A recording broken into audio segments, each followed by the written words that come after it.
got outside at 88 there. What was the most challenging thing in trying to stay in step with him at that point? Well, they stepped up their defense. We had some tough possessions offensively.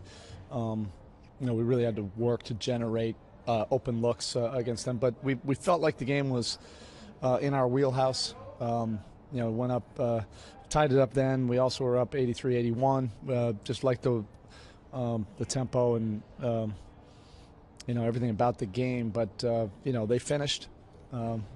And finished in high fashion, making shots, and we struggled to get good clean looks on the other end.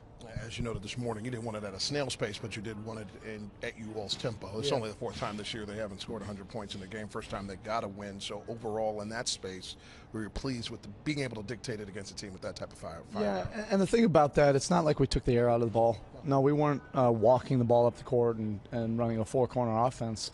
What you saw was a lot of possessions where we were defending them to the end of the clock.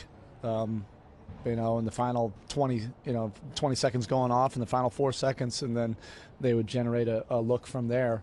So that probably slowed the pace of the game down as much as anything. And then on the other end, we weren't getting clean looks early in the clock, so we had to work the offense to second and third layers. They stepped up their defense, but that's probably what made the score, more in our liking.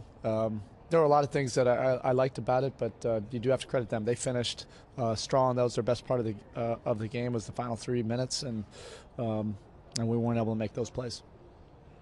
White's obviously off to a really strong start, but they were able to kind of slow him down the stretch. What were they able to do to get him out of his game? Well, that's always the challenge, and Hassan will continue to get better at it. That's what this league is now. You just go smaller, spread you out. On the other end, if you're trying to punish teams in the paint, well, you're going to be dealing with a lot of quick hands. You're going to be dealing with double teams. A lot of intricacies that he'll have to continue to get better, and he will.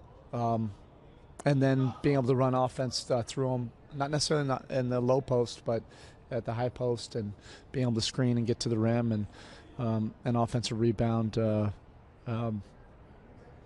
But he did a lot of good things during the course of the game, and particularly defensively allowed us to really defend their pick and roll game probably as well as you can on their home court. You learn something from every road trip, obviously, but playing shorthanded most of the trip, the guys battled through a lot. What did you learn about this team over this rough schedule stretch? Yeah, no, it's not a rough schedule. It's the schedule that the NBA hands out. This is the life we live. This is what we all signed up for. What a great privilege it is, to play every single night in this great association. Our team certainly is developing some grit. We also had a couple tough losses on this road trip. There's nothing to regret about this game.